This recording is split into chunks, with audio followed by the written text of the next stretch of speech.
BlogTalk Radio.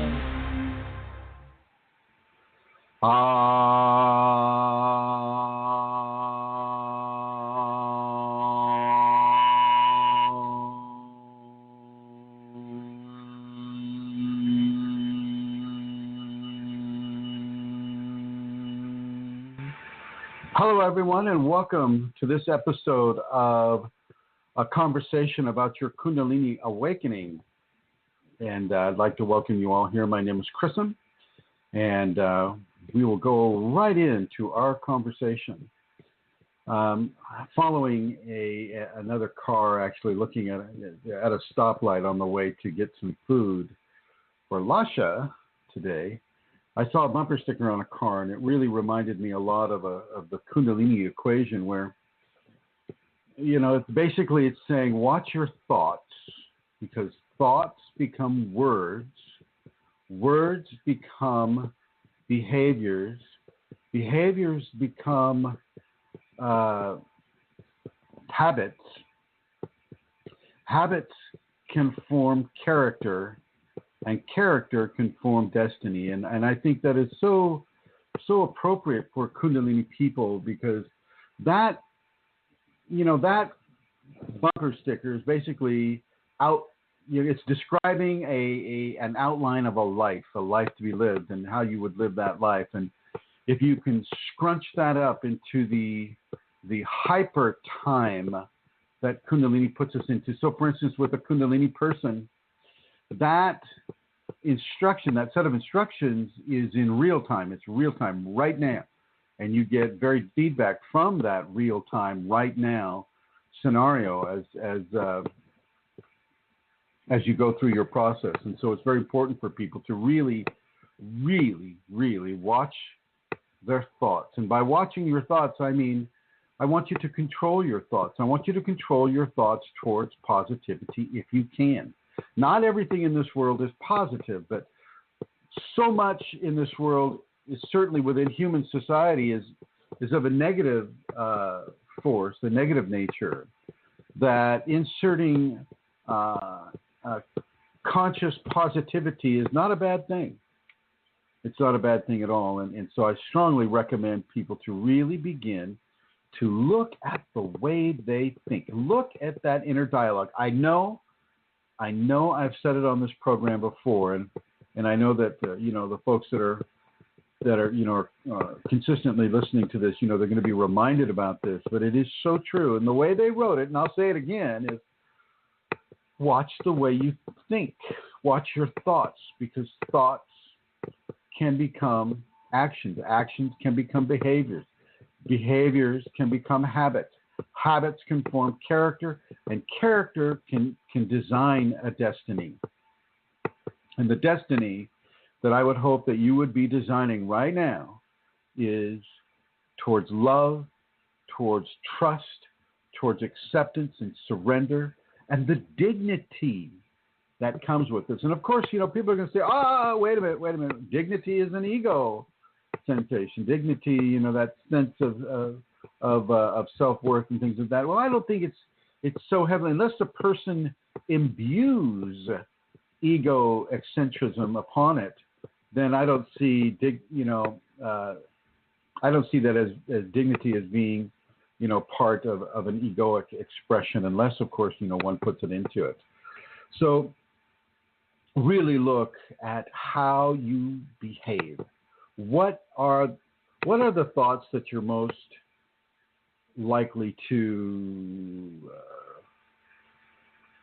think about given situations? So somebody cuts you off on the highway, or while you're driving your car. What is the thought that comes to your mind?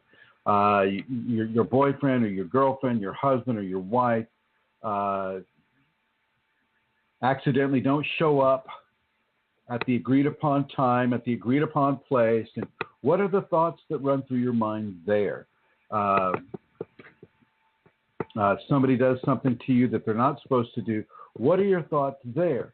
I mean, go through the levels of interaction that you have with people, and as you do this, you'll get better and better and better at it, and you'll be able to really begin to to make very, very small, imperceptible changes that will actually have a very large impact.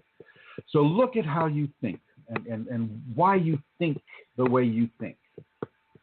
And then look at how many of those thoughts are turned into actions. Look at that. Look at what thoughts are you acting on. What thoughts go from just being a thought to being an interaction upon this environment, the many, many overlapping environments that we have available to us on this world while we are in these bodies. Look at what thoughts form what actions. Okay. And while you're looking at that, I'm going to ask Mary Jean and Emma Travis to let me know if the sound is coming through into the chat room, because, you know, every now and again we'll have a problem with BlogTalk Radio, and we'll need to do little mini sound checks here because the internet technology isn't as sophisticated yet as it needs to. The sound of the chair is coming through. LOL, very clear. Oh my God. And I got a different chair too. Just okay, hang on. Let me do this. Thank you, my dear co-host. The sound of the chair is coming through. Oh my God! I saw you typing, Amelia, and I wondered what you were going to say. So I just said, yeah, okay. The chair has now been stilled. Thank you, Mary Jean. Thank you, Emma, and thank you, Santara. So yeah, look at what thoughts that you think that you actually create or respond to that are actionable. And then as you take that action and you do it over and over and over again, how have you created that behavior based upon that one thought? And then as you do that behavior over and over, and that turns into a habit, so that one thought now has expanded itself into many, many different actionable events upon this world, and through your interactions upon this world. Okay, and as you continue to have that habit, this begins to affect your character. So if you can make the thought be a thought of love or forgiveness or tolerance or honesty or compassion, consideration, service, healing, if you can make the thoughts and then the actions based upon those thoughts, and then the habitual actions that have become behavior to you, if you can form those into a positive format, then you have unleashed many, many, many venues and vectors of positivity upon this world. And this will be directly related to you inside of your Kundalini process. You'll definitely have that feedback, that feeling, that you name it, that is important for you to begin to really look into how you are creating the I was going to say the crib for your Kundalini awakening, but I'm also getting how you're creating the wardrobe of your behaviors that the Kundalini shines through. Is she shining through a wardrobe of love and surrender and acceptance and charity and kindness and consideration and these types of positive qualities? Or is the Kundalini trying to shine through anger, spitefulness, resentment, grudges, pain, dissatisfaction, self-aggrandizement, individual character assassination, all the different qualities that most people, actually, most sleepers, they're actively engaged in that every day, which becomes a behavior, which becomes a habit, which becomes, a characterization of who they are. So it's important for people to remember this. And now I'm going to introduce my lovely co-host from the Emerald Isle in the southern part of the Emerald Gem of the Eastern Atlantic seaboard, or Western Atlantic, European Atlantic seaboard. I would like to welcome into the conversation Her Holiness, the Celtic Queen of Kindness and Consideration. Her Holiness, the one and only, Amelia Santara. What do you think of that? Hello, everybody. I thought my cue happened a few times. I was ready to go, hello. Did John hear that? No. But thank you very much. It's really good to be here. And today I'm having no problem. It's all true. It's all true. Thank you. Today I'm having no problem with my internet, and I have the chat room in front of me. I'm in Cork City, so everything is stable. And I can see the people in the chat room. Hi, everybody. So it's good to be here, Chrism. And dignity, you mentioned dignity. I was thinking about that, and what comes up for me with dignity is, being courteous and respectful and noble. And these are all, very much Kundalini, non-ego things, I think. I agree. So, yeah, I like the word dignity in the context of what you were saying. Okay. So it's good to be here, Chrism. So what has happened in your Kundalini life in the last week since we last spoke? Bring us all up to date, my dear. Oh, no, thank you.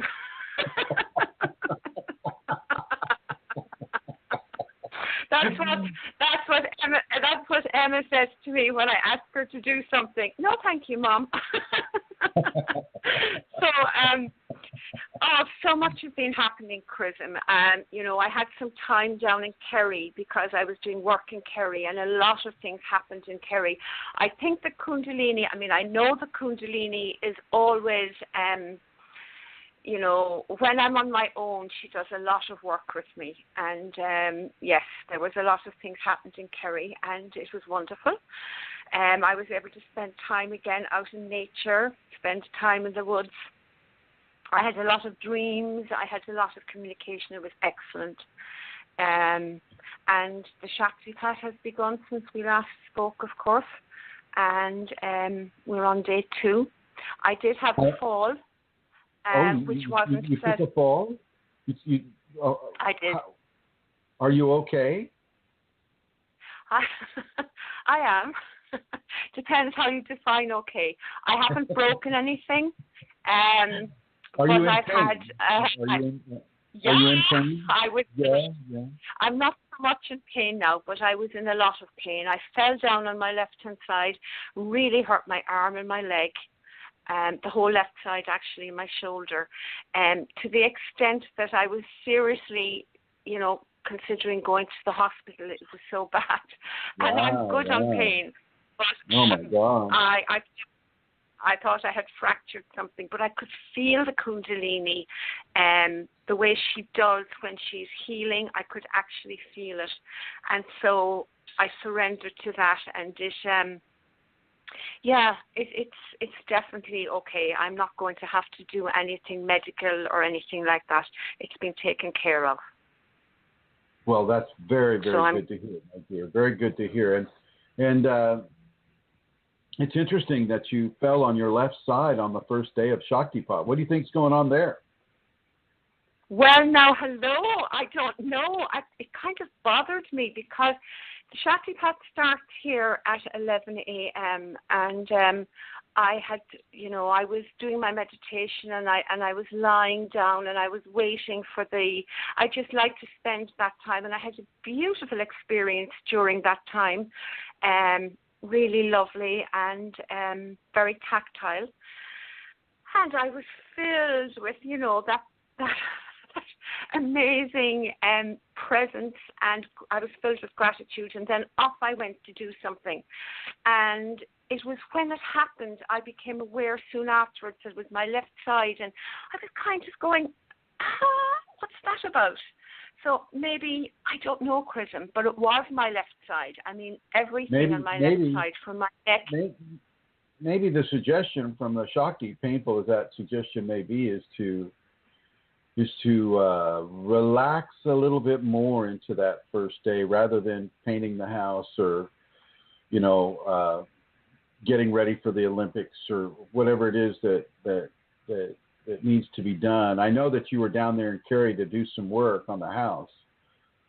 Maybe that's part of the deal. Did you fall in Cary, or did you fall up there in Cork?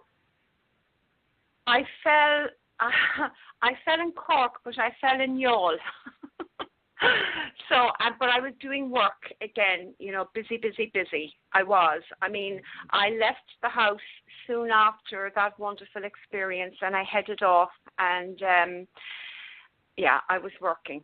And I have been looking at, am I being, mindful of, the Shakti? Am I being mindful of the divine feminine, that aspect? And I haven't come up with anything definite, but it's hardly a coincidence, I don't believe that that's the case. I think that the Kundalini communicates to us in different ways, and I feel this was one of those. I'm just not getting it, I think, Chrism. Well, I agree, and I think that maybe she just wants you to pay a little bit more attention to all the ramifications of sacred femininity on your left side, and maybe there's also an indication to, as you bring that initial Shaktipat experience into you, to really kind of let it percolate through your system without having to maybe have an agenda of work that you need to do. More of a meditative acceptance and extension into your day. You know what I'm saying? I do know what you're saying, yeah. Yes, I do, Chrism, without a doubt. I do. And that goes for anybody that goes for anyone that's having the Shaktipat. And then for those of you that are listening that are new to this, people in the archives, people that are joining us right now, Shaktipat is a Sanskrit term for the transference of Kundalini energy from a person like me to a person like you. And my Shaktipat has no distance parameters. It can go anywhere, the divine wants to go. And the Shaktipat that comes through me is very, very precise. It has to be on an equinox or a solstice. In my time zone, which is Pacific Standard Time Zone, on the west coast of California, west coast of the North American continent, I have to do my Shakti. I have to send it 3 a.m. in the morning, which is the golden hour. And, there has to be 9 days of preparation and then 9 days of reception after the 7 days between those two 9-day periods. The 7 days of the actual Shaktipat, which is one chakra per day. Okay. And so that's just kind of a quick understanding of what we're talking about with regards to Shaktipat. And this is the second day. This is the second day of the Shaktipat. This is the orange day. And this would greatly accelerate your healing. Are you wearing the colors, Amelia? Yes, Chrism, I am, and it has accelerated the healing, and it begun this morning again with the most beautiful smell. A smell that, sometimes the Kundalini over the years would have given me to smell a flower or incense or lilies or lilac. Do you remember when we were in Lourdes, France? Yes, of course I do, yes. And you remember the smell of those flowers? Was it like those? No, this was a smell I had never smelled before. I can't identify it. It was sweet, I think it was probably a flower, but I've never smelled it in real life ever. So, and it I was there and I could smell it, and it lasted maybe for the count up to 10, and then it was gone, completely gone. So, I mean, again, that was a Kundalini communication during that time to me. And when that happens, and it doesn't happen with every Shaktipat, that's the thing about it as well. Every Shaktipat is quite different, isn't it? Yes, it's like, indeed. yeah. So that's how today began. So I suppose a part of me was very grateful as well after the fall yesterday to receive a communication such as that one. Yeah. What's that? Is something buzzing on your end there? That was some message, I think, that came into my phone because it just vibrated. Oh, okay. Yeah. Okay. All right. Well, I'm going to go ahead and continue along these lines, but I want you to feel free to just kind of to come on in whenever you feel compelled. Okay. Okay, Chrism, will do. So I'm a little torn between talking about the controlling of the thoughts and the Shaktipat. I guess I don't talk that much about the Shaktipat, so I'll go ahead and continue along that line. But the controlling of the thoughts is extremely important to a person's Kundalini awakening equation. Be very, very, very mindful of what you're thinking, mindful of what you're having your mind conjure up. Be very, very careful about how you think emotionally. Are you in a constant level of self-aggrandizement with your inner dialogue? Or are you in a constant level of self-deprecation inside of your inner dialogue? You need to really, really sit down and think about how you talk to yourself throughout the entire day, because those are thoughts, and those thoughts turn into actions, and those actions turn into behaviors, and those behaviors turn into habits, and those habits turn into character expressions that will definitely affect your destiny. Certainly your destiny within the Kundalini. So please be very, very mindful of that, and even more so when we're inside of the Shaktipat. So we are inside of the summer solstice Shaktipat for 2016. We are on the second day, which means we are on the second chakra. And so the first and the second chakra are being honored today. Today is the day we wear the orange.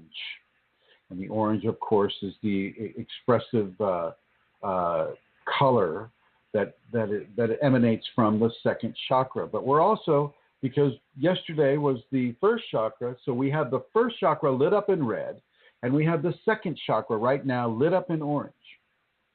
And when I go through the pictures, I use the pictures to give the Shaktipat. How do I say? This personality, this Chrism person that you're hearing right now, steps way back. Almost just kind of goes into his own little meditation, and there's a very specific way that the Kundalini through Chrism begins to give those Shaktipats, and they're getting fairly strong. They get stronger every time I do it, but these days, because I've been doing this, I think for close to 10 years now, maybe 9 years. It's becoming a very, very, very strong quality. And so I want to mix into this discussion about Shaktipat, the level of thought control and how important that can be. A lot of people, they've grown up having to protect themselves in some way, or to inside of this human world of competition. We're always striving to push ourselves into a position of dominance, or of strength, or of control, or in some way that allows us to get our little piece of the pie. Well, with the Kundalini, you want to start looking at what you're using to attain your piece of the pie, And from that expression, from that level of thought, begin to moderate your thoughts. If they're expressly negative and consistently negative, I'm not saying you can never have a negative thought. I'm just looking at levels of consistency here. What is it you're thinking of most of the time with regards to yourself and your interaction with other people? What quality of thought is emanating through your energetic anatomy? And then as you step into the Shakti pot, what qualities of thought are being amplified by the Shakti pot?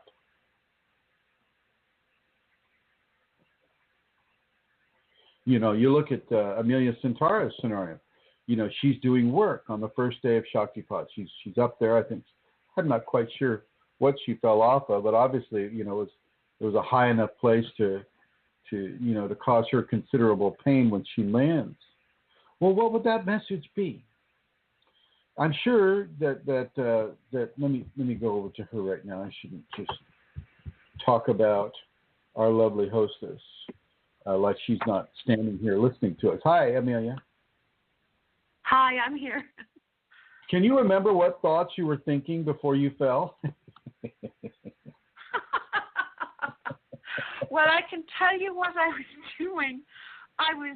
There was a big cardboard box that I was folding with my legs to put into a rubbish dump. Let me get the visual on this. You're folding a box with your legs, right? Yeah, so imagine that it's like 7 or 8 foot high and 3 feet across. So I lie it down, I half it, it's quite thick.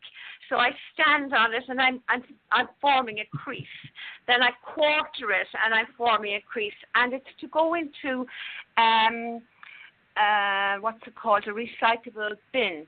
And somebody is after throwing in food. And it's all over the bin. And I am very cross. And I'm thinking not very nice things. Oh, my gosh. Yeah. I'm really, yeah. Oh, and, you are. Well, you know, bless you for your honesty and the integrity of your honesty. I mean, that alone could be part of the reasoning for what occurred, right? Now that I'm thinking about it, I was, yeah. I mean, there was curses being thrown in there, you know, about the people. Yeah, without a doubt, Chrism, it was very negative. And as I was, you know, God, as I was folding it, like I wasn't doing it with, we'll say, thoughts of helping the environment by doing this. I was doing it with some resentment, irritation, and aggression, you know. So, yeah, this is true. So let me ask you: Were you killing the box? Kind of, yeah, I was. I hadn't even thought of that aspect. Yeah, I was. No, kind of, Chrism, I was. So and then really as good. I pushed it down. This is really a good lesson for everyone. Everyone. Inside of that Shakti pot, and literally inside of the Kundalini anytime, right, Santara, we have to be incredibly mindful of what we're thinking and why we're thinking what we're thinking, right? Yes, we do. Without exception, obviously, you know. I mean, seriously. I had no consciousness of that at all. I just let it fly, you know, in my head. Right. And boom, down you go on your left-hand side, the Shakti, knowing that you're going to question, well, why is that on the left-hand side, and why is it on the first day of Shakti pot, blah, blah, blah. And so we can see a form of Kundalini logic happening, certainly within your equation. But I imagine, and I think it's truthful, that this happens to a lot of people, not just you. This happens to a lot of people who don't really take the Kundalini as seriously as they might want to. and they don't control their thoughts. And when they come into well, let me back up a little bit. In the United States, maybe partially in Europe as well, and other places, there's an unspoken attitude of more is better. So more energy is better. More of this or that is better. More is better. And so people that already have the Kundalini will take the Shakti pot in order to get more.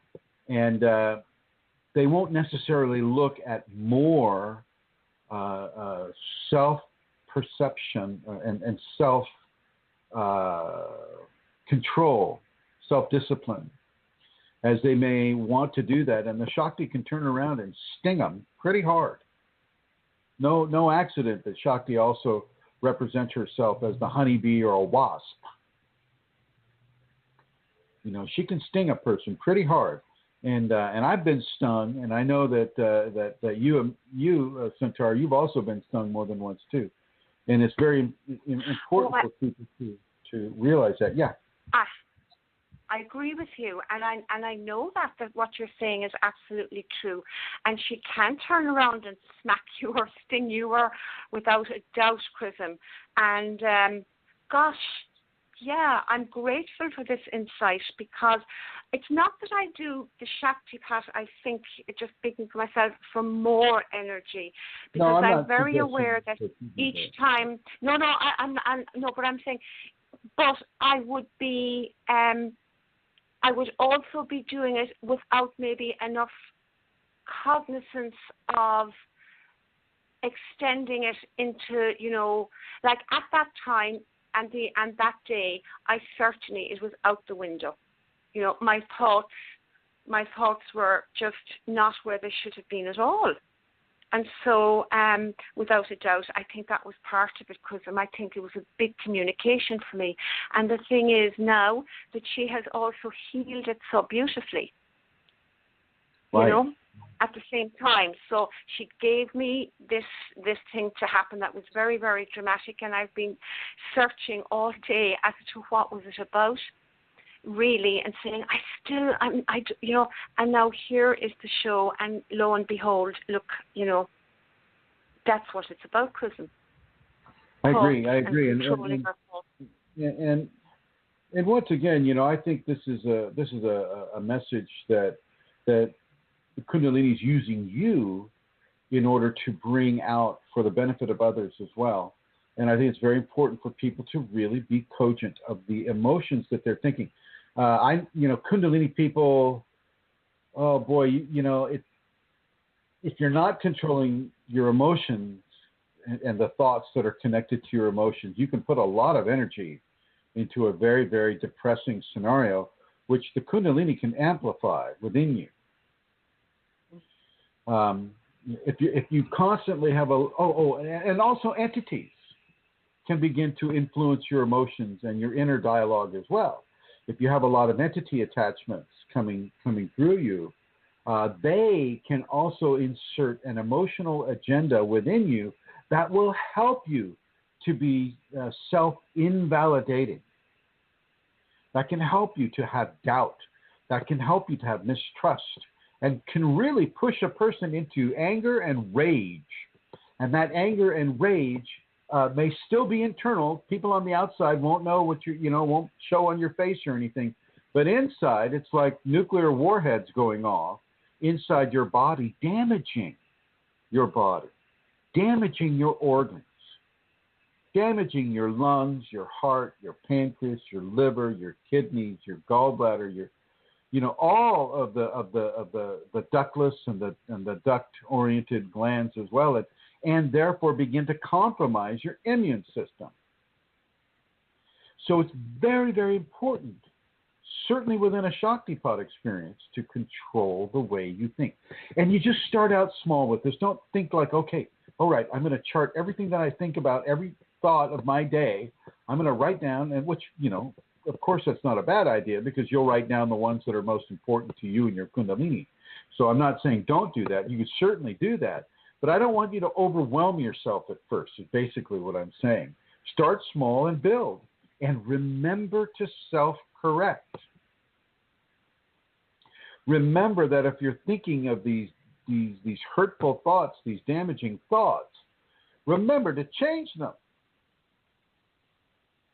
Don't just go, oh, okay, I was thinking a hurtful thought, at 11 o'clock this morning, and a very hurtful thought, and then I remembered what Chrism said about controlling my thoughts, and I remember thinking the hurtful thoughts. Well, you got to change the thought. So one way to change the thought is to go exactly opposite of where that thought was taking. So let's say, I'm so angry at my neighbor for parking in my parking spot. Oh my God, I'm so angry at this person. So you would turn that around. You turn that around. Yeah, when you can forgive and you say them. to yourself, I'm so grateful that he's taking my parking spot, and I had to park 2 miles away because I really need the extra exercise, and it's helped me to really lose weight and to burn these calories, and gosh, I got to enjoy the view all those 2 miles back to my apartment. So I'm really grateful. You find the goodness. Sometimes you got to look really, really hard. You find the goodness. Okay. Yeah. So for you, if you were thinking, thoughts of anger, say towards whoever threw that food on it or whatever, right? Yeah. You just thank God that that somebody threw food out here so those crows can have something to eat. And I know that you got a lot of crows in y'all because I remember watching them. They're very nice. And seagulls too. I think got a lot of seagulls. Yeah. So the seagulls and the crows. Yeah, this was indoors, though. This was indoors in a bin, so that wouldn't work. So, yeah. But I could have forgiven them immediately, and I could have just said something positive, couldn't I? Well, I don't know, help. Indeed. But Indeed. What could I have said? You could have noticed the different colors and go, oh, how beautiful the colors, the way they're arranged, right? They're God's painting right there. Or, you could also go, oh, my gosh, they didn't realize this is a recycling bin. Well, blessings to them for wanting to get rid of their garbage in a way that is what they were thinking might be sanitary. So, I mean, there are ways around it that you can think positivity. And like you said, you can just forgive right off the bat. Yeah. But I like the positivity thing. I actually have not been doing that very much lately. Turning it around and doing the opposite. And this safeties is something that, that I would use to help me with my thoughts, because I know how important it is. Yet I didn't, and I'm realizing that I have been doing that a little bit, quite a lot lately, actually. Well, the more you're talking. It's a very easy habit to get into. Yeah. I remember my first 30 years of life, I was literally clinically depressed almost all the time. And, to have a positive thought was really, going into levels of self-introspection that I wasn't really interested in going into. I was so addicted to thinking negatively about my life and about people in my life and about my circumstances and the whole bit. And that takes, you can really dig a deep, deep hole inside of a depressive scenario. And certainly if you're taking medical drugs to go with that depressive scenario, that can drive you to suicide or can drive you, the SSRIs really aren't good for anybody, not even Lasha, my cat. But it's very, very important, I feel, and it's great that you're having these revelations, Centaur, because your revelations become the revelations of others too. Yeah, it's so self-invalidating, Chrism. Actually, those negative. Yeah. Well, aren't our emotional thoughts typically led by ego? Ego and entities. Our emotional. Well, I remember entities before, when I had entities, and that came up for me actually today reading something. I remember at one stage entities very much were attached to my thoughts. and very much controlling, or seeking to control what I was thinking. And they were getting into areas, and it wasn't my thoughts now. This wasn't me consciously thinking. The entities actually were changing thoughts and giving me things to think that were outside of myself. Do you know what I mean? Yes, exactly. Yeah. And therefore, you're right. You have to change your thoughts. And I remember that would have been part of your instruction for me. I mean, I'm going back a few years now at the time. So could you talk a little bit more about that, about, entities and the thought control around that? Well, the thing is that with entities, they have kind of a direct line into your thought patterns. On either side of the fontanelle, you have transmigration channels where entities will tie in. And some of them can tie in telepathically. It depends on what your Kundalini is going to allow them to do. Some you won't get much of a communication from, but you'll get the emotion. They'll send you a dark, terror-like fear, and all of a sudden you'll feel fear for no reason whatsoever. And that would be the sign of an entity, coming at you that way. Another aspect is the entities, because they can see you, they can see kind of what triggers there are, within your system. They will latch onto those triggers. Say you have the Kundalini, and the Kundalini is, flowing through you, and you have this tremendous level of love for other people, other creation, other animals, you're just in love with everybody, blissfully in love with everybody, and you see a level of injustice happening. And you look at this level of injustice, and you want to correct it. And the Kundalini amplifies that need to correct that injustice, and you fully throw yourself into those levels of injustice, and you have a devil-may-care attitude. It's just like, let all the entities come. I don't care. I'm going to go and I'm going to correct this situation. And let's just, it's some sort of say an altercation between two groups of people or whatever, and you throw yourself into it. But by doing that, you throw yourself into the arms of entities. Because it's very, very, very easy to go from the hero wanting to go into and correct an injustice to becoming polarized with one side or the other, depending on how those entities want you polarized. And once you've done that, you have, to use a fisherman's term, you have set the hook that the entities have within you. This is why it is so important to absolutely, undeniably, without any hesitation, to ignore anything and everything that entities have to tell you. I don't care if it's good, bad, or in between. They do not have any right or positive purpose with you. The Kundalini will allow them into you because it forces you. Once you start understanding what entities are about, it forces you to be mindful. The presence of entities in your equation force you to be truthful, force you to be honest. All the while inside your head, a cacophony of voices are saying, no, be dishonest. No, don't be truthful. No, just do bad things, do the terrible things. Hit that person, steal that wallet, run that red light, hurt as many people as you can. And you know that this is the wrong thing to do. And so, of course, you're not doing those things, but you have that voice in your head, and you just have to give it the reversal. You have to go against it. No, I will not do bad things. I will not steal that wallet. I will not do anything that is deleterious to myself or to any other living creature outside of what I need to survive. It's very important. A Kundalini will allow this inner interaction to occur in order to really, really, really put you on the right footing when it comes to what your thoughts should be during your Kundalini activation and awakening. She puts you in that position to force you to be mindful and to remember what not to listen to and what to listen to.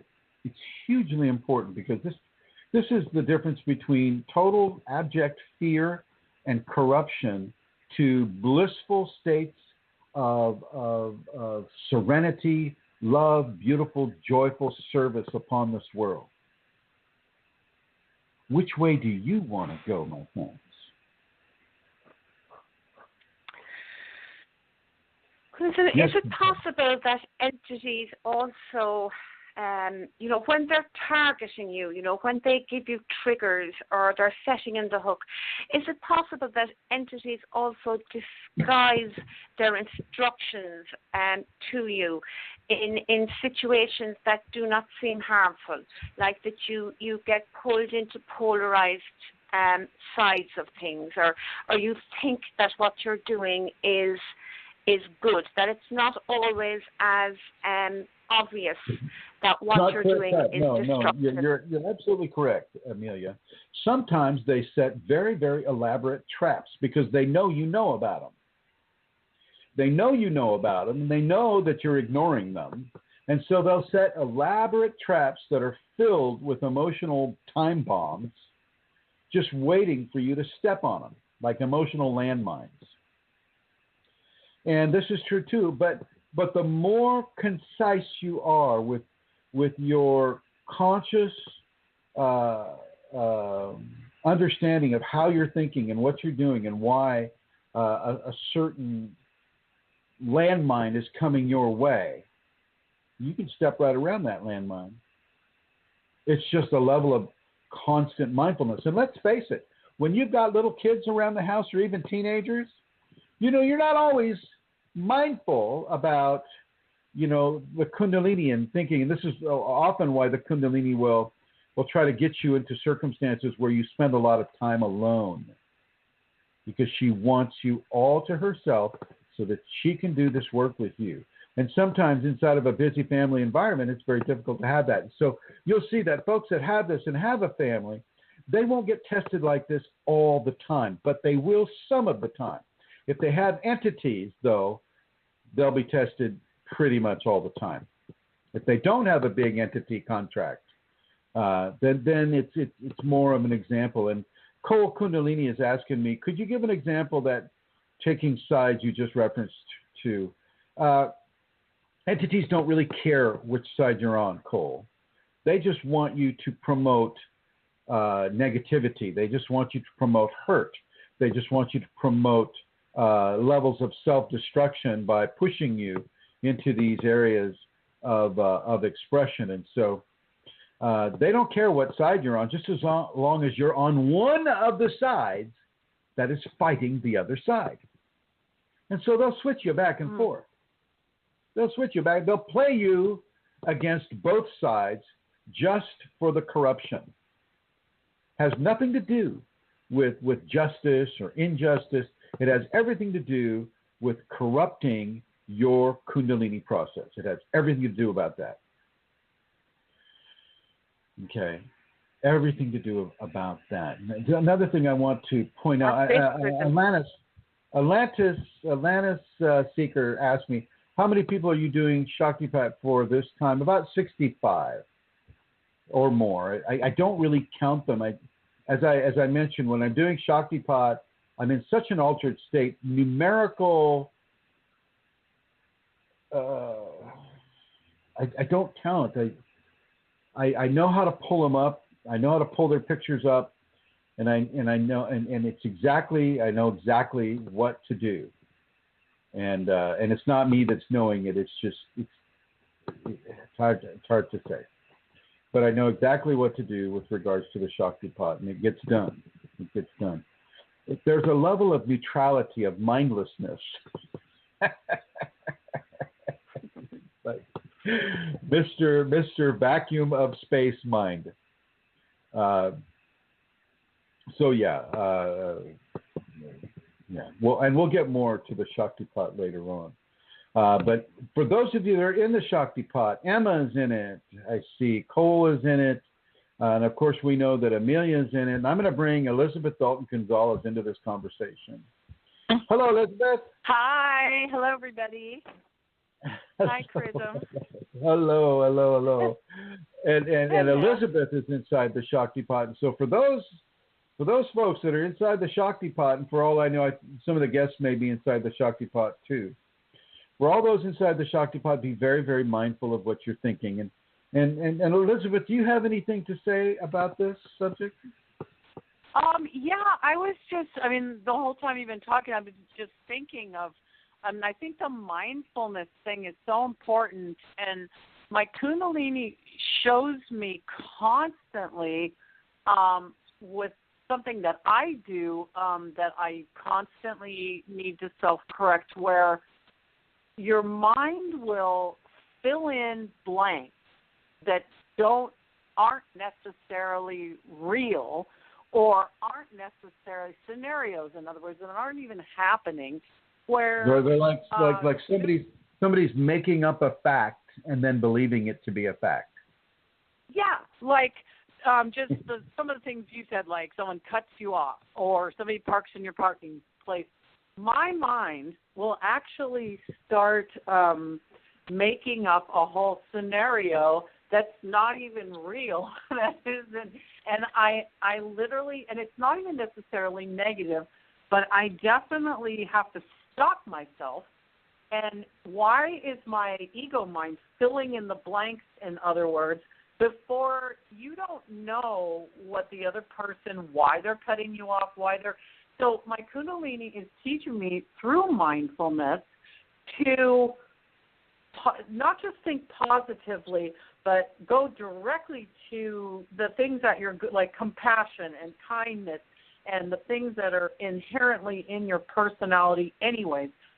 Go there and think compassionately, like, in other words, now I'm trying to train myself to more instantly think, oh no, I wonder what's happening with them and their day and why that might be happening, or why they might, in other words, instead of my mind going to some negative place that to make me angry, or to choose compassion instead. Or like today, someone had parked in my parking spot while I was at lunch, and I came back, and instantly, I swear, my mind went to, I should go into work and announce, like, who is parked in the, you're not allowed to park there, that's private parking, that's right.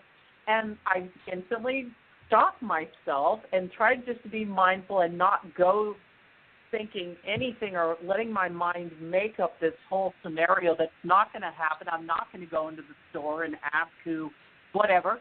And instantly the truth came to me that, that's the psychic. It's summertime. We have readings every day. She's parked there because she's working. And I thought, again, like you said, I can park down the street and get some exercise rather than go storming into, the first thing my mind wanted to do was to go storming into the store and say, who's parked in the wrong parking lot, without knowing or thinking positively.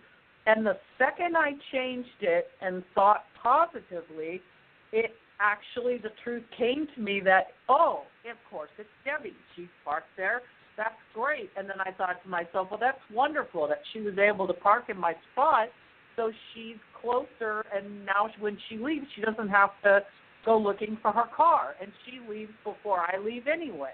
And, so it works out perfectly. But if you don't stay mindful, your mind just instantly wants to think of all this stuff that isn't even true. Right. It's, these are the handles that will come up for a Kundalini activated or awakened individual, certainly during a Shaktipat. You need to make changes that are consistent with the levels of energetic reception that you're engaging in. And so as you're doing the Shaktipat, and people are doing the Shaktipat, increase your levels of self-awareness about how you're thinking and how those thoughts are being turned into actions into behaviors, behaviors into habits. and habits, into an expression of your character, really, really begin to understand how important it is for you to be mindful about these things. And that's every Kundalini awakening or activated individual. And you're also going to be pushed by your Kundalini to do things that you would never, ever, ever do. And this is really hard, especially for a person that's having the Kundalini alone. She will do things that cross right over cultural taboos, societal acceptance, and political correction. And you must be brave enough, and you must be surrendered enough to allow yourself to do those things. And she'll give you a warning. Sometimes, for those of you lucky enough, she'll give you a warning in advance. She'll say, okay, I'm going to have you do this, this, and that, and I want you to go ahead and do it. If you're fortunate enough to get it in English. And I know, Elizabeth, you get it in English, don't you? Yeah. How cool is that? Yeah. I do too. I get it in English at times too, although I tend not to go for the verbal. I go more towards the telepathic, because there's more information in telepathy than there is in verbal instructions or verbal communication. Although in Peru, she gave me things in Spanish and wanted me to blurt these things out in the middle of the ceremony in Spanish, which I did. And then I had to look them up later because I don't actually speak fluent Spanish. So I had to go look it up because I didn't know what she was having me say. Oh.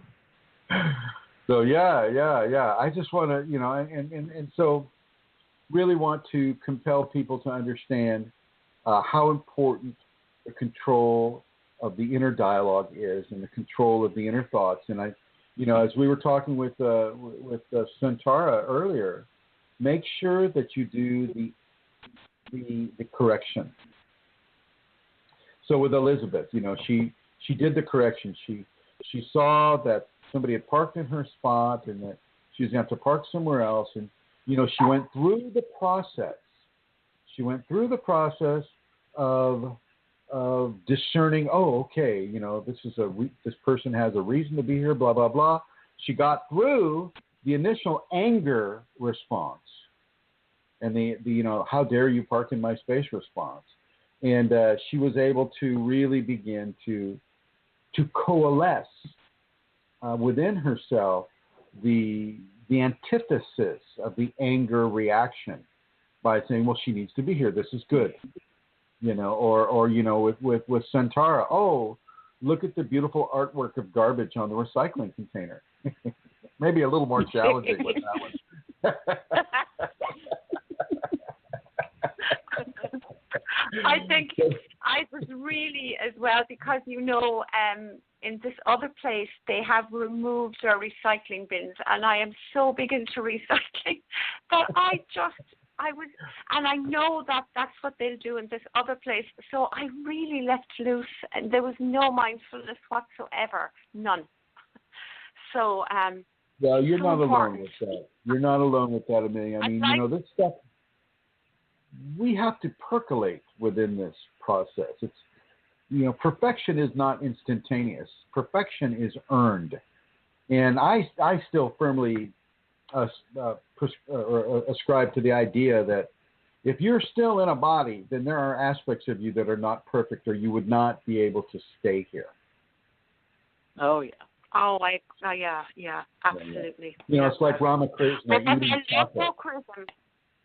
What I'm liking, though, is that while that was very dramatic, let's call it, even that, we'll say, amplification of, irritation and anger that I was expressing, it was, it's a very good reminder to me of other aspects in my life that I need to also bring thought, I need to bring mindfulness to my thoughts. So, yeah. That's what I'm saying as well. It has percolated into other areas. I'm beginning to see that I need to also. And I know for a fact that you're in the awakened stage, and I know for a fact that Elizabeth's in the awakened stage, and so these tests and these trials and these educations continue beyond the spinal sweep or beyond the activation, beyond the kriyas, beyond all these things, and they actually insert themselves into the phenomena as well as being their own specific phenomena. Okay? And so we have entities that just love to glom onto negative, hurtful emotions, and they just love to lie and try to convince you that they're one thing when they're actually another. And so in a way, the Shakti gives you this availability so that you can self-correct. And it depends on how deeply you're sucked into the dishonesty of the entities. It depends on how deeply you get sucked into that will determine how hard it is for you to come into levels of personal honesty.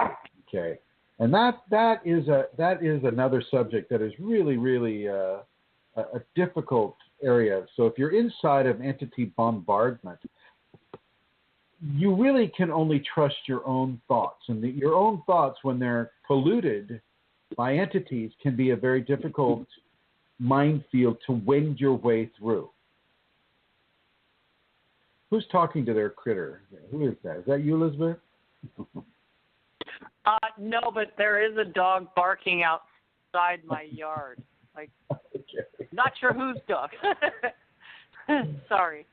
It's hard. It is hard to discern sometimes what is your thought and what is an entity. And so you use the safety protocol. Whatever the thought is, you must discern for yourself if it is kind, if it is considerate, is it tolerant, is it truthful, is it an honest expression of how you feel in your heart. And if it is, then you must go with that, regardless of whether it's entity affected or not. And the more you do this, the less you allow corruption to enter into the equation. And the entities may ride that wave as well. They may ride the anti-corruption wave, just looking for an opportunity when you're weak or when you have a stronger level of excitation towards corruption. That they can jump onto and go, see, you should be corrupt now. That's what they do. They do that. Or you should be afraid, or you should be this, or you should be that. And sometimes you got to remember that entities just are not single individuals. They come in groups as well. And so you'll have like 100 of them yelling at you or trying to push you a certain way, this way or that. And, it can be very, very difficult. So never give yourself to entities. I had a person just write me an email the other day. It says, and she starts right out, right at the beginning. I surrendered myself totally to the entities that contacted me when I was doing some sort of cards. What do they call them? Oracle cards? Oracle, yeah. The Oracle cards, whatever that is. I guess it's something like Tarot. And this person literally lost their marriage. Their children were taken away from them. Their home was taken away from them. Their car was taken away from them. Their pets were taken away from them. And they were literally cast out into the world, homeless, without money, without any kind of security, just because they made that terrible, terrible choice. And you can only imagine how many people in the world are having a very similar experience with oracle cards or Ouija boards or, even the tarot cards, which if read incorrectly can invite entity possession. I mean, you just go right down the list. You go to any Barnes & Noble or a bookstore or like a store that Elizabeth manages that has so many different types of cards, right? Yeah. I mean, you've got probably every make of tarot card out there. Oh, yeah. And you probably sell the oracle cards as well. Yes, we do. And they're a hot item, I bet, huh? Oh, yeah. Yeah. Yeah. So you have to be very careful. And it's hard when someone comes in that has entities that you can visibly feel their entities, and they're asking you to show them said oracle cards, and you're steering them away from the Actually, if you're explaining the oracle cards, you ask your Kundalini to put its energy on those oracle cards. I do. I actually do every morning when I come in. I touch every deck I have. I ask her to do that all the time, and also just to clear everyone that's come through there. And Sarah, we have a new caller. If you could go look at them, please, my dear. Will do. Thank you. Yeah. It's that would be something that I would do. I would set the energy in every book, every oracle card, every stick of incense, every lucky charm, lucky stone, pet rock. I mean, you name it. I would. My Kundalini would just infuse everything in that store, including the fibers on the carpet. Yeah, I do. I try to do that every day that I'm there. Yeah. Good. And so for sure. And I do try to steer people away from those type of things that I just can feel the entities, or I can feel the negativity coming off of them. Steer them completely away from that area. This maybe something else would be, a better more appropriate choice. for you. Yeah. Yeah. Well, see, I mean, you're obviously a person in the right position. Okay. Kundalini arranged for you to be in that position, in that town, in that state, in this country, in order to do this work. And I want to hand it to you for doing it so well. Thank you. Yeah, she definitely orchestrated it. She wanted that. And it seems it's just perfect. I mean, and I keep getting every morning when I wake up to go there, how the energy, I can just feel the energy coming up, and it's the positive, good, it's exactly where I'm supposed to be, and that's a great feeling, Yeah, it is. It is a really good feeling. When you feel like you're in harmony with what your Kundalini wants you to do, it is such a good feeling. Such an amazing, blessed feeling. And I know that both you and Santara are really, really following those compulsions of truth and honesty and grace and love and happiness and health and all of these things. And so I want to congratulate both of you. And so is Rosemary, who wasn't here. And so I'm going to go ahead and make Rosemary's announcement. I hope I make it right. Please correct me if I'm wrong, anybody. It looks like we are having a seminar on the 9th and 10th of July, 2016, in the great state of Minnesota, right in the middle of the vast prairie land of the Midwestern prairie, the eastern end of the Midwestern prairies. And these prairies literally extend from a little bit before Minnesota all the way across the section of the United States, the center section of the United States, all the way across to Wyoming and Colorado. I don't know if you've ever landed in an aircraft in Denver. It's always a very jouncy and bouncy kind of landing or takeoff because of all the winds that come off of the prairies, hit the Rockies, and form these amazing updrafts that all the pilots have to deal with.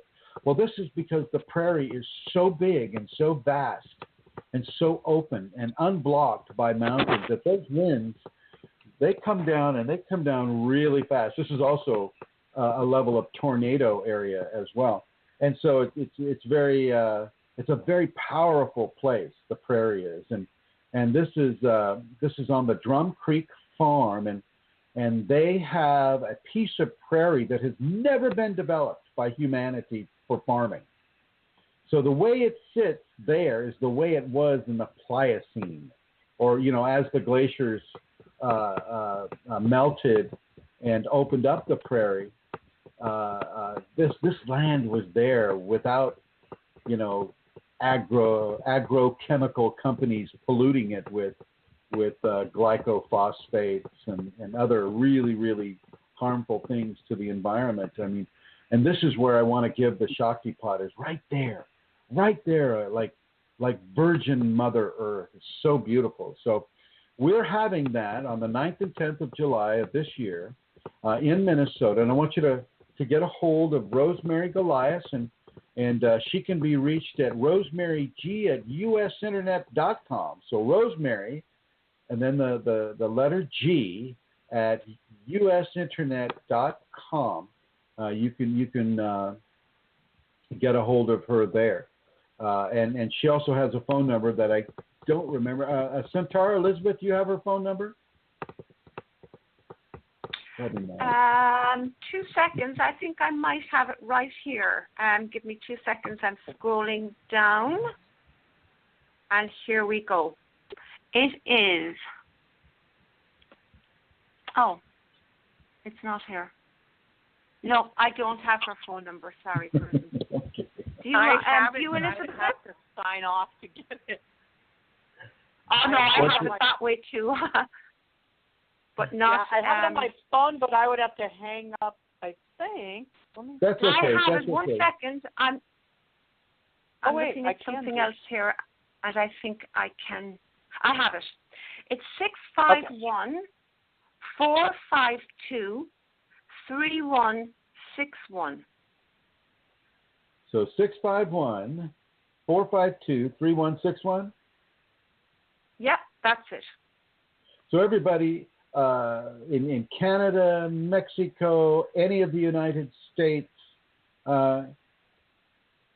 if you want to come in proximity of the real deal, then you come to that seminar and participate in that special place at that special time. And this is an overnighter too. So if you want to bring camping gear, that's great.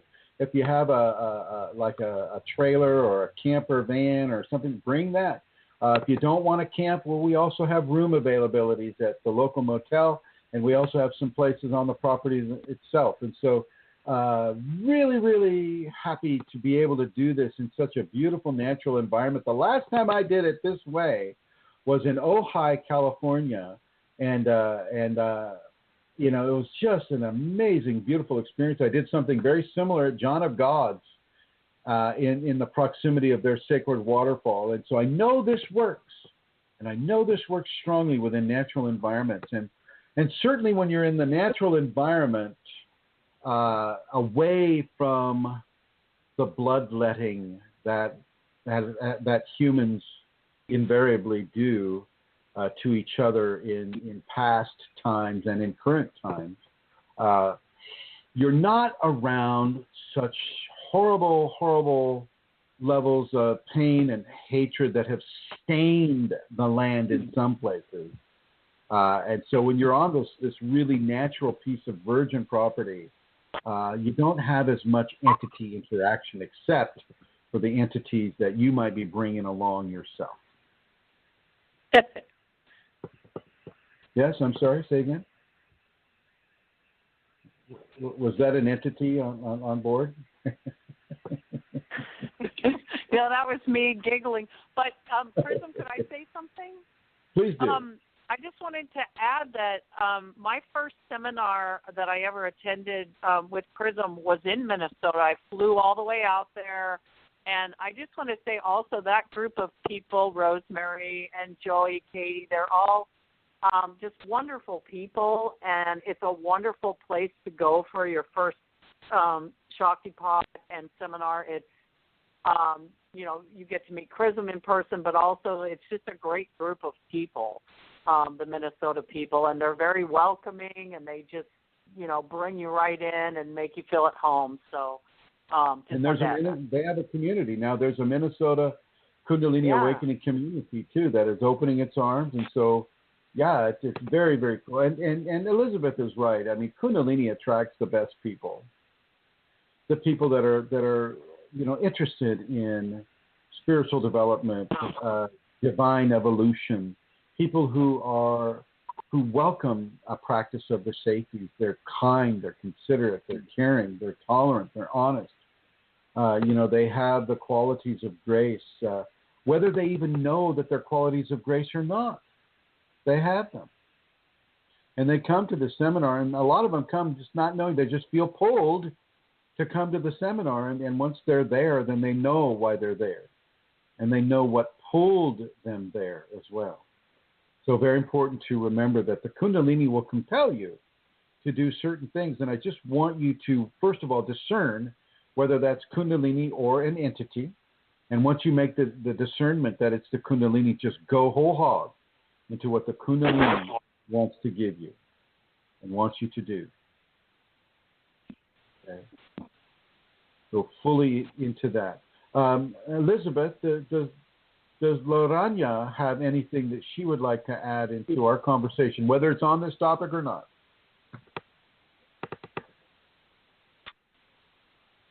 Hang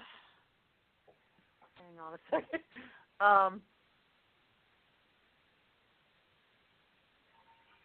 No, I'm not getting anything. Okay, no, that's different. fine. That's fine. Yeah. Okay. That's fine. Very, very good. Very, very good. And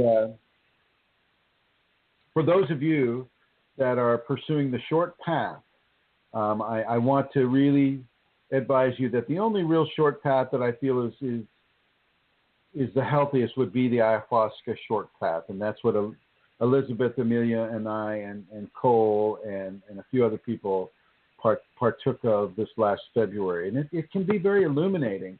And you got to remember that we went down already Kundalini activated or awakened already. And, it pushed Elizabeth into the next level, and I think it pushed Santara, myself, and some of the other people there into the next level. And it's a very powerful thing, but you still must control how you think. You still must control how you feel.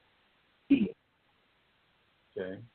You still must do these things. You must still have that level of responsibility.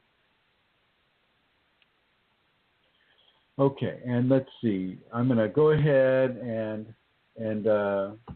put you in the blue there, Elizabeth. Thank you. Thank you for everything. Thank you. And going to go here with that, and I'm going to ask Santara, were you able to collect any questions? I know I kind of ran up against the end of the show last time with questions, and so I'm going to start it off a little bit earlier today, okay?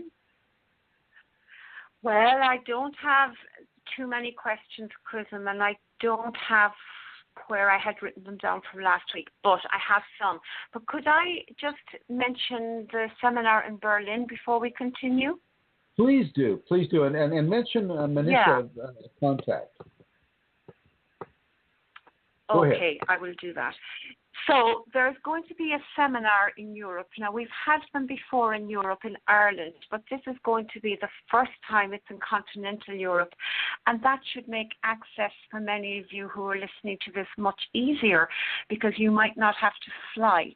You might be able to get a bus or a train or some other, or even drive, some other way of getting to Berlin on the mainland of Europe. So do consider coming if you hear this announcement, if you are interested in Kundalini, if you're already Kundalini activated or awakened. It is, as Chrism and Elizabeth were saying earlier, it is a wonderful experience to come to a seminar, to meet with Chrism in person, and also Kundalini awakening people. There are very few of us who can do that. I mean, I'm here on my own in Ireland, and very few people in our group, in our Facebook group, have other people in their vicinity that they can meet. So this is a wonderful opportunity. It's like a gathering as well for us to get together. So it's happening on September the 3rd and September the 4th. And it's taking place in a beautiful location in Berlin, in a place that I cannot actually pronounce. So I'm not going to do that. For now, it's taking place in Berlin. And Manish is the lady who is organizing it. Maneesha is her name, Manish. And you can find her on Facebook. She is on our groups, or you can put that into Google search and you will find it.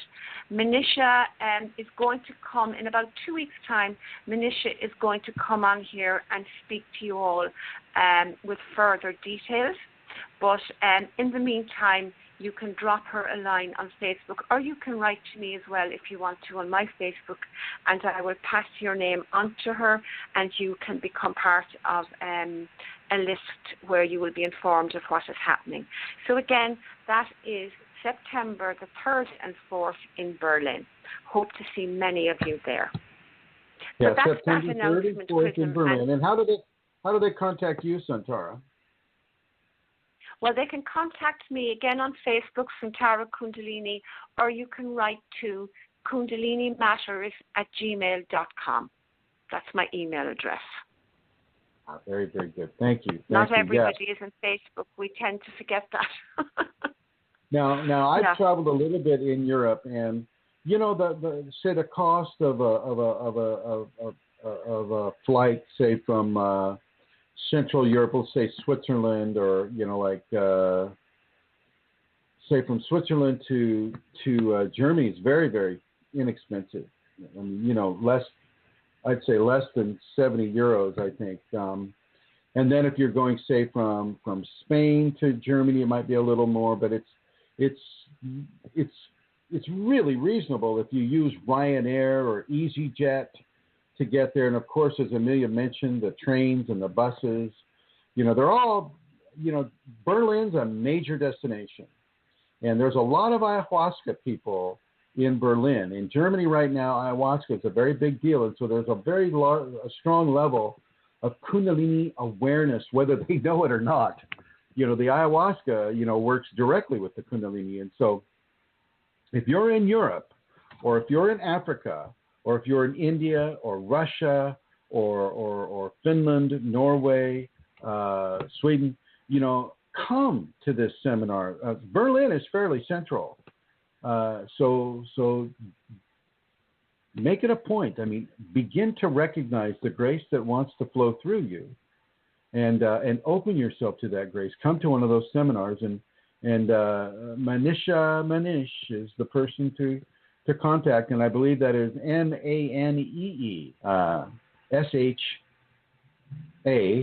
and then it's a space, and it's MEEN Manish, yeah.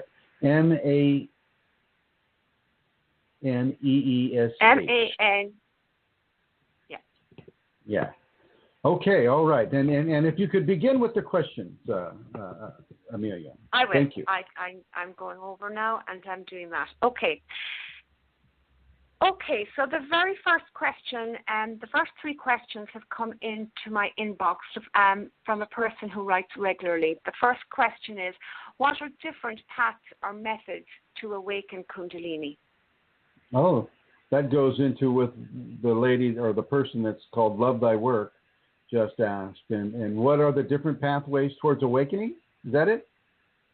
Yeah, what are the different paths, methods to awaken Kundalini? Well, the first method that I'm going to recommend above any and all others is a daily practice of the safety protocols. And you can reach that at www.kundaliniawakeningsystems1.com /the-safeties.html and the number sign. You can go there, and this is the safest, the best format for awakening the Kundalini. It's not instantaneous, but if you do a twice daily practice of the safeties, and you actually follow the safeties in your living of your life for 90 days, you're going to activate that Kundalini pretty much. So yeah, look at those safeties, do those 5 Tibetans. Start out real slow. Don't go over 6 of each Tibetan when you're beginning. Make sure that you're doing your tolerance, your forgiveness, your patience, your kindness, your consideration, your service to others without expectation of being paid or recompensed in any way. Make sure that you begin to walk the path of a saint before you have the expectation of having the power that a saint has, which is the Kundalini. Another method would be Shaktipat. And this is what we're in the middle of right now. We're in the second day, second chakra of Shaktipat. And Shaktipat, once again, is a transference or a starting of your Kundalini using the energies of an awakened individual. And so Shaktipat is another method. But the Shaktipat that I give is, once again, it's predicated on your practice of the safeties. If you're not doing the safety protocols, I don't want to give you a Shaktipat because you'll hurt yourself. Oh, you'll throw yourself into a level of hell that is very, very difficult to extract yourself from.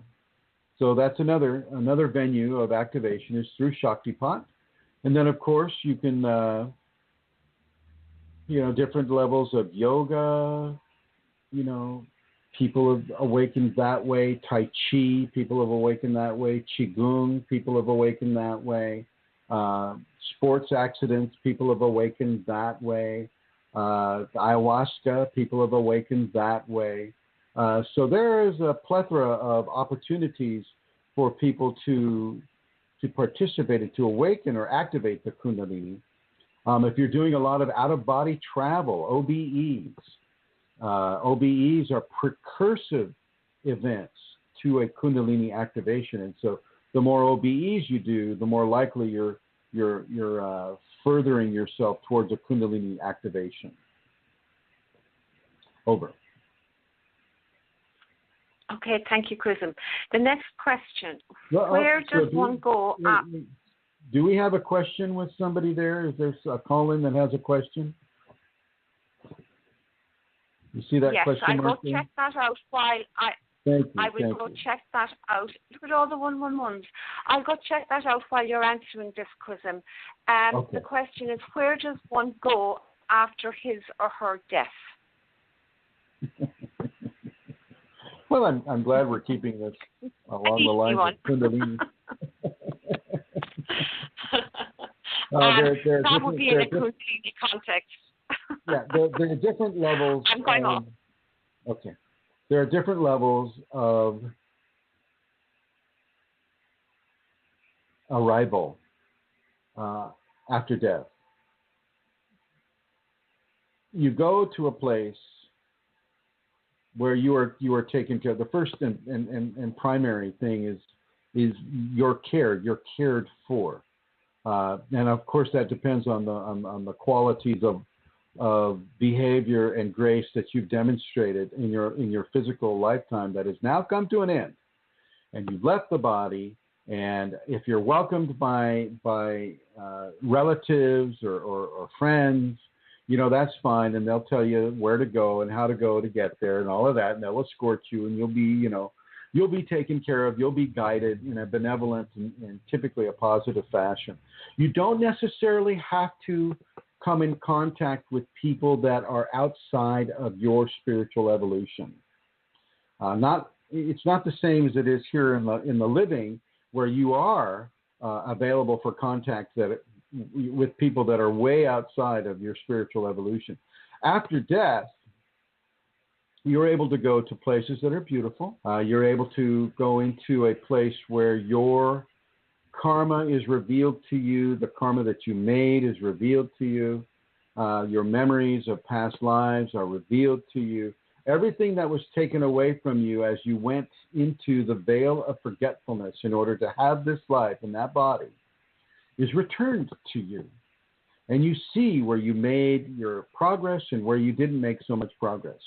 And as you begin to understand where you didn't make that much progress and where you did make the progress, so is your next life being sculpted for you. Okay. When you die, you are your judge and jury and incarceration guard. I mean, you are the one that looks at how you did and how you didn't do And you begin to make the determination of where you want your next life to be to be positioned. Because the whole goal of having a life and taking a body within the physical plane is to advance yourself spiritually, is to evolve spiritually. And so as you look at your karma and you look at your life and you begin to experience everybody's response to what you did. So, oh no. Oh, okay, good. My computer just started to black out.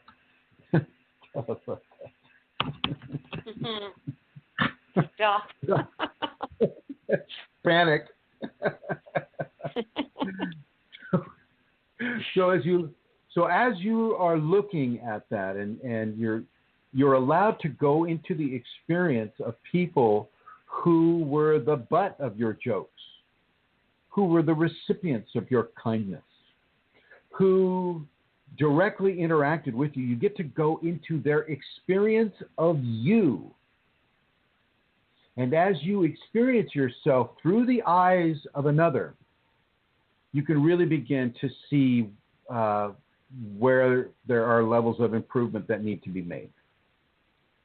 And you begin to understand because you create so much karma in a lifetime. Oh my word, amazing levels of karma are created. But you get to see what levels of karmic refinement that divinity would like you to look at. And you'll get guided with this there as well. Don't think that you're not guided by divinity after you've died. There's very definite levels of guidance for a person to have from the divine sources as you're beginning to sculpt your next life using the karmic guidances that divinity will give you. But it is you that puts this all together. It is you that sees the patterns of probability that will occur for this new life as you walk the fields of death and begin to plan and begin to change yourself towards certain areas of refinement that you need in order to further progress along the spiritual evolution that you've set in motion. This all happens inside of death. Now, if you have done some fairly nasty things, well, you'll go to a place that reflects that level of self-expression. And some people would call that hell. Some people, like myself, would just call that another classroom where you get to learn certain things that allow you to come into karmic redemption in the next life. And the Kundalini is all about karmic redemption, let me tell you. That's why the ancient Chinese saying is, may you meet all your karma in one life. And that's kind of what Kundalini does. She allows you to meet as much karma as you need to meet in order to have the divine flesh experience. So this goes back to the beginning of our conversation again, is begin to control your thoughts. Thoughts become actions. Actions become habits. Habits become behaviors. Behaviors begin to mold into your destiny. I know I kind of switched that around a little bit, but it means the same thing. You need to control the way you think and the way you allow those thoughts you think to interact into the environment. This is why in the safety protocols, there is such a focus on tolerance, on patience, on love, on forgiveness, on these behaviorisms. Because it's a huge deal inside of the Kundalini awakening. A huge deal. Over. Thank you, Chrism. You have somebody in line called Yvette, and she does have a question. So I'll put Yvette on now. Thank you. Welcome, Yvette. Hi, Yvette. I really love this show today. It's kind of a coincidence in some ways, maybe it's not really, that I tuned in because I have been doing a lot of meditating and doing Kundalini, meditation as well. And all the things you've just said, I've already been doing, like the discipline of, and then the grace of the discipline, kind of auspiciously just transmitting into me without doing anything, not even, just kind of being low, like, definitely not confrontation. Like all of the things that you're shifting into more of a peaceful warrior kind of a syndrome. You know what I mean? That's kind of where I'm at. And are you in the warrior zone? Well, I'm not fighting. No, I'm just like the peaceful kind of like just kind of like being present without having. I don't need to do the war. I let other people do the war. Like I'm seeing them. Like let's say someone's attacking me. And they've been verbally confrontational, and I'm not. And I'm like, oh, that's where you're at? I don't need that. But I'm not offended, and I'm not taking it on. So Good. I'm not normal either. So I just can see that, without being confrontational about, I need to prove myself. I don't have to have the storyline. Good. Yeah, and like just kind of generating in other aspects of my life. So I am in a creatively expansive space, and I'd like to. I know the Kundalini is working within me, but I also just saw what you just said. So I downloaded it. I'm looking at the safety protocol as well. I just want to know what other insights you have for me about when I'm in my meditation, how to communicate with Kundalini and how, like, maybe I would like to have more creative. Are you the person that's loved thy work? No, I'm not even online, but I'm looking at you. Okay, all right. And so your question is how to communicate effectively with Kundalini?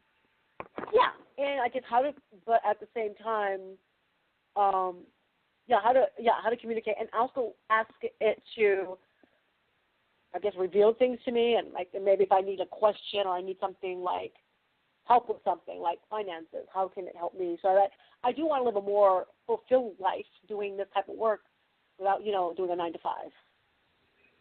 I see. The best way that I know to do that is through direct asking. You just ask. Okay. You have to treat the Kundalini like it's another person inside you. Okay.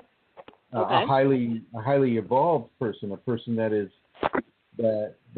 knows. But you got to be very careful because I don't think that you know whether or not you have entities in you yet, right? I remember asking this question once or twice because I'm not afraid of that. I don't think I do, but I'm not afraid of like if that was what I mean. It's not a question I'm afraid of. So. Well, I don't want you to be afraid of them, but I don't want you to be courageous in an egotistical sense either. Oh no, I know what you're talking about. I've been on the dark night of the soul. I've done all that. I mean, so. I know what it is to feel like something's inside you where you can't break free. But let me ask you a question. Okay. What do you need to do in your mind right now to help with your finances? What do you need to do? What do I need to do? Do I need to get a job? I mean, that's the first thing I'd say, get a job. I mean. And what kind of a job? That's the question. I mean, I've done all different types of things in the past, and right now, I have a few part-time gigs. How hard are you willing to work? It's a catch-22. I've worked hard. I'm not afraid of working hard. I guess how hard are you willing to work inside of difficult circumstances? I mean, I don't know. I've worked before. I don't know. I mean, I'm the kind of person that once I'm in it, I'm in it. Like it's getting me there. Because I've had such a independent lifestyle for a while. That you say you want to do the Kundalini work. Okay, right. You want to continue to do Kundalini work, but you're looking at improving your finances, and finances are very much a first chakra type of survival oriented thing. And there's a lot of energy, a lot of ego behind finances. And I'm going to suggest to you, where do you live, in the States?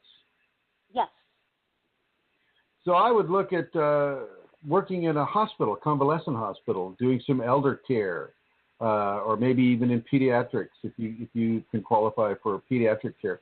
I would look at giving the service of love, kindness to people that are on the edge of life, people who are in many cases struggling very, very hard to find even a modest level of joy in their life. And I've had students do this before. I've had students go straight in to a convalescent hospital and ask permission if they can visit with the residents and whatnot. And they go back into the break room, they visit with the residents, and on their Kundalini attracts those that need them to them. And you know, this person will stay, you know, Kundalini connected to those individuals until they pass. It's a golden opportunity to work in a convalescent home with the Kundalini within you, because it burns your karma. It's hard. It's hard work. I've worked it. It's hard work. Oh yeah, But I know because I mean. Go ahead. No, I have a massage background as well, so you have a what background? A massage background. Massage therapy. What is it? I have a massage therapy background. Oh, okay, massage therapy. Yeah, if you could so speak I know, like, just a little slower. Okay. My old ears have to keep up, you know. That's okay. So I definitely know what that's about, being of service. Yeah.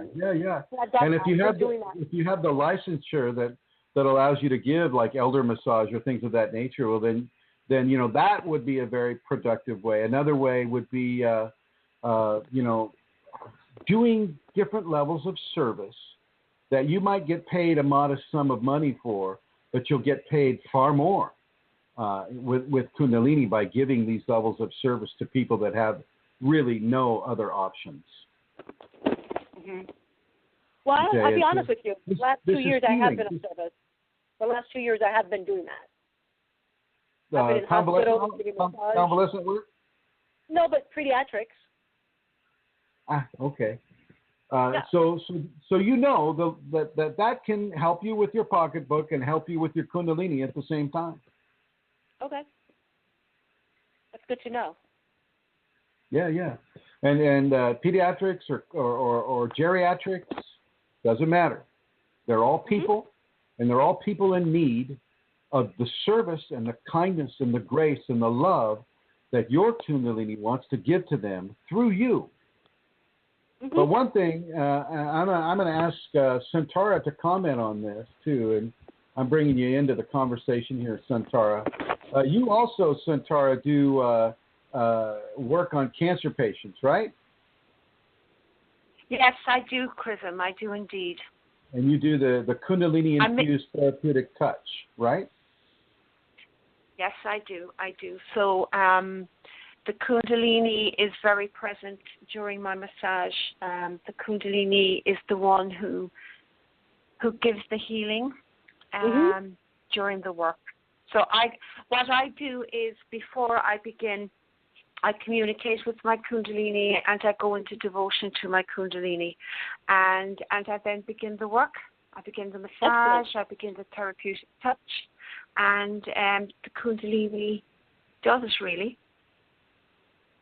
Excellent. Santara kind of steps out of the way and lets the Kundalini work her hands and fingers as that person is being given a healing.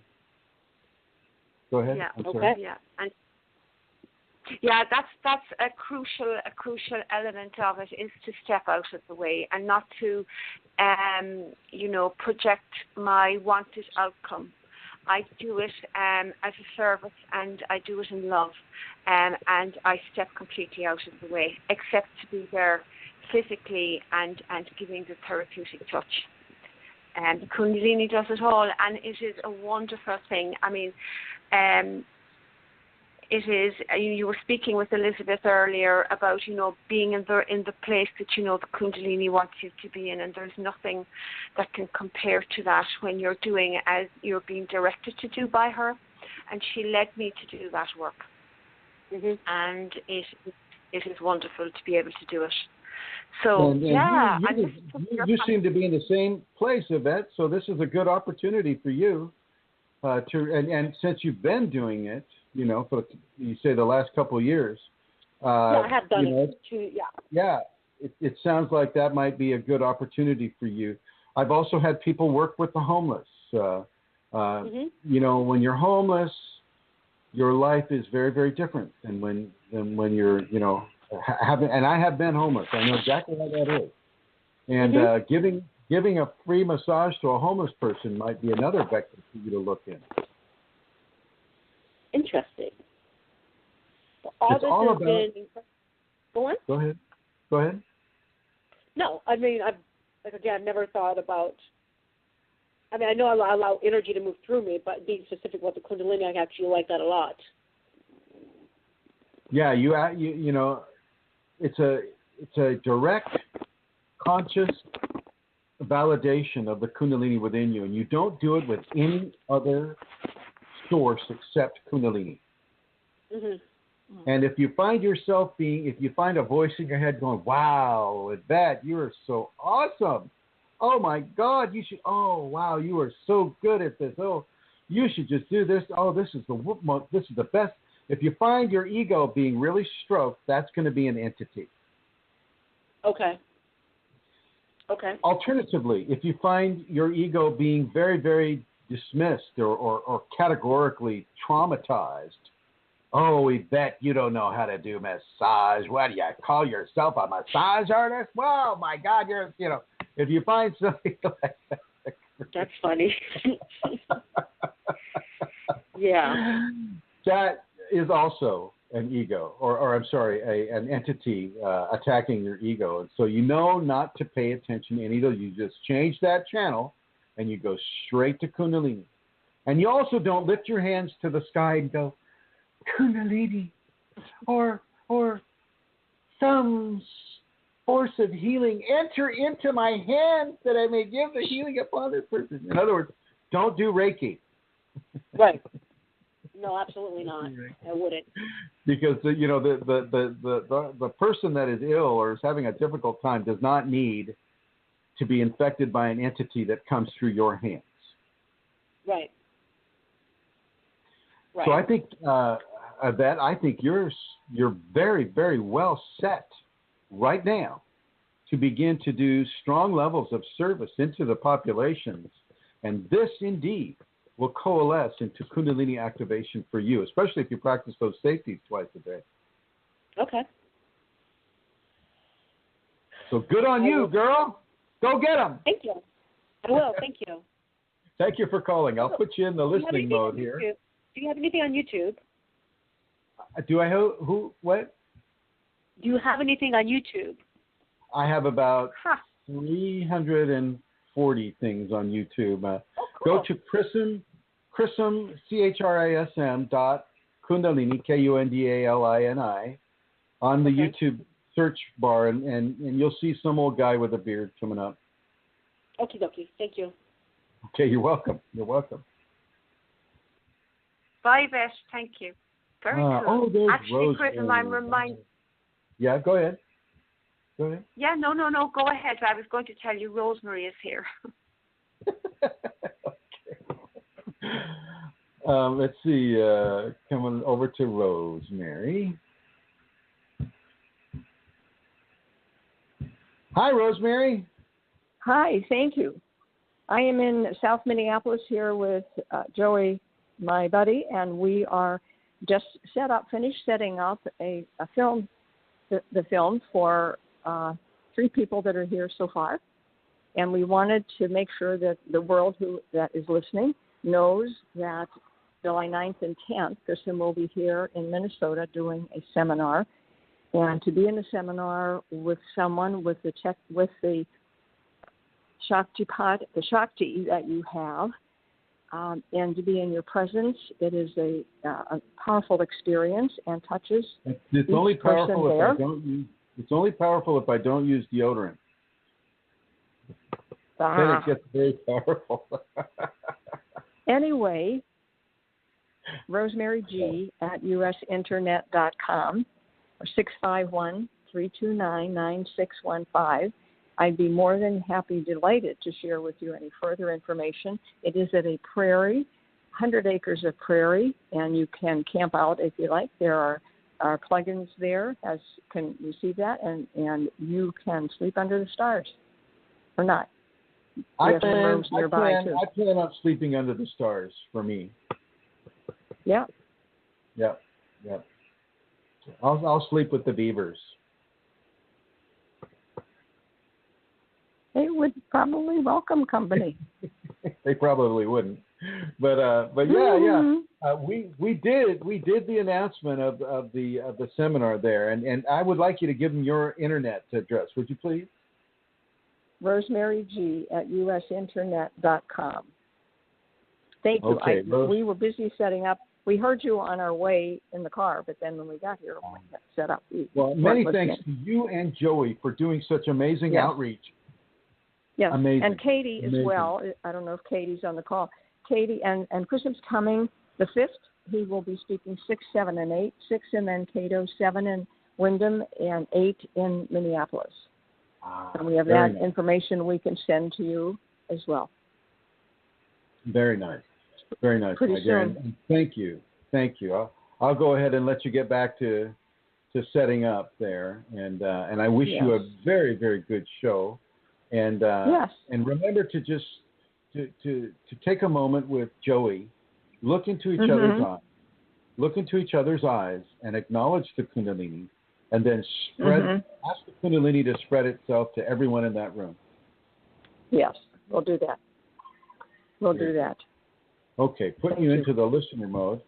And I just want to say that I'm very grateful for people who have found the wherewithal and the ability to give a donation to this work that I do. I don't have a job. I mean, I could go out and get a job. Not a problem.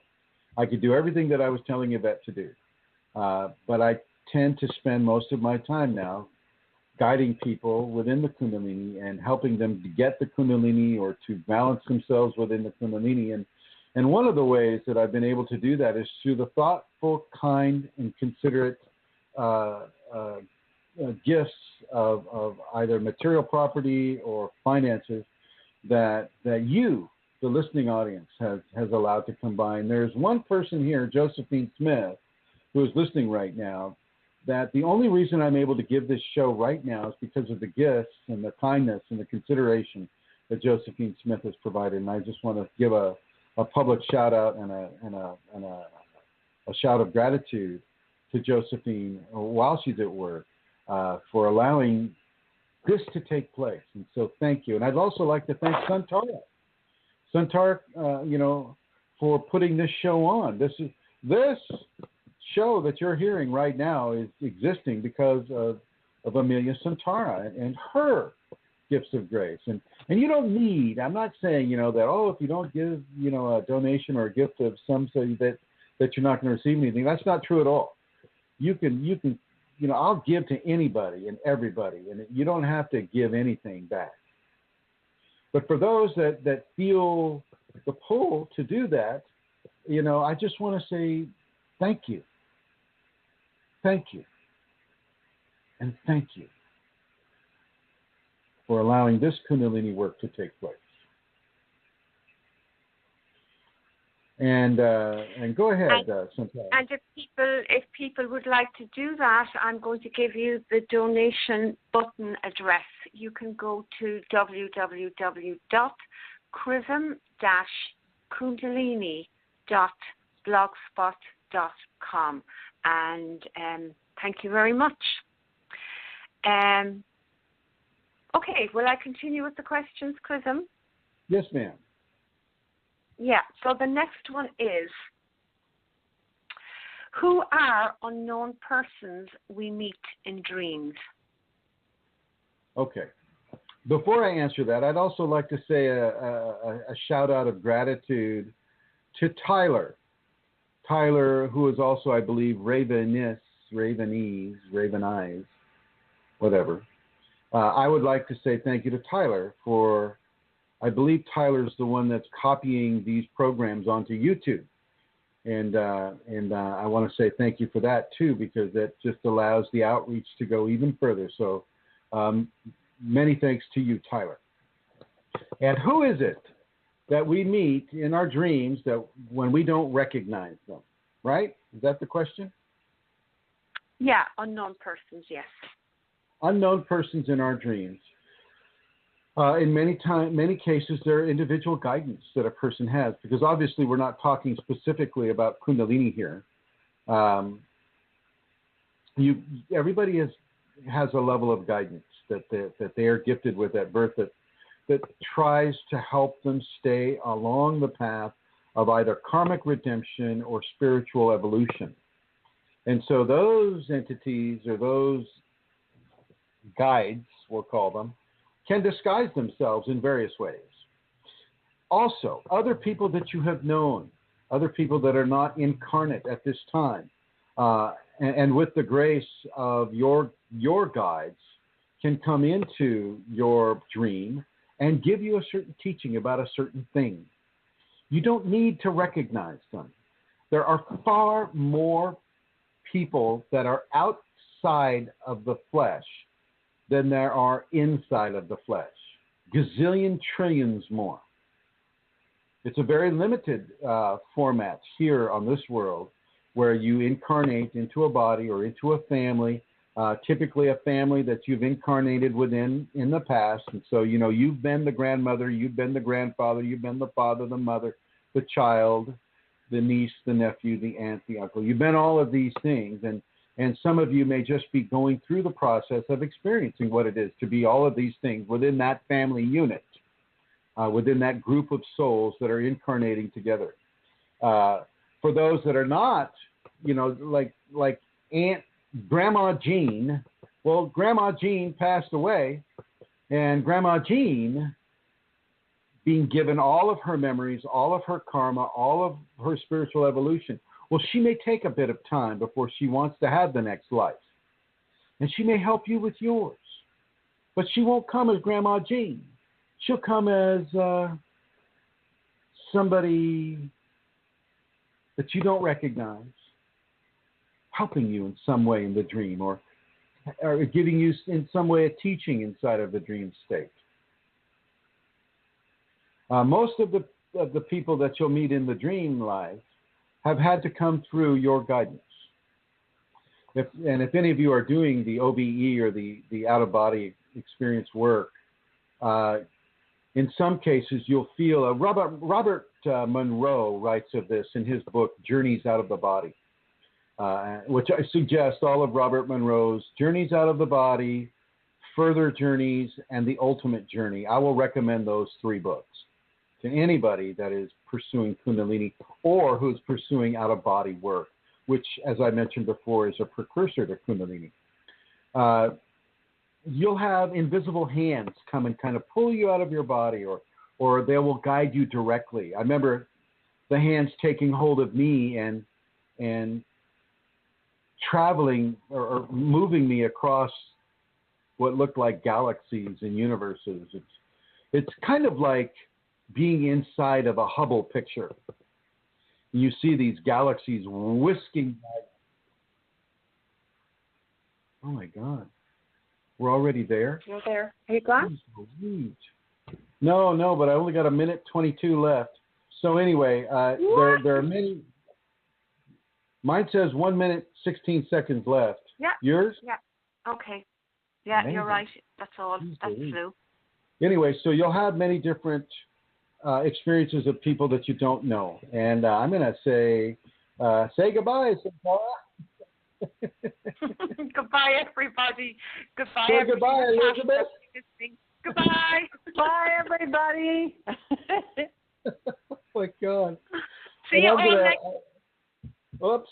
Yep. Yeah, I think she was saying, see you all next week. And I'm going to go ahead and end it like I started with. And thank you for everybody who came in, Elizabeth, Alanis, Guest 1405 and 1427, Mary Jean, Revenese, Cole Kundalini, Josephine at work. Thank you, everybody, for coming in. And here we go. See you next week.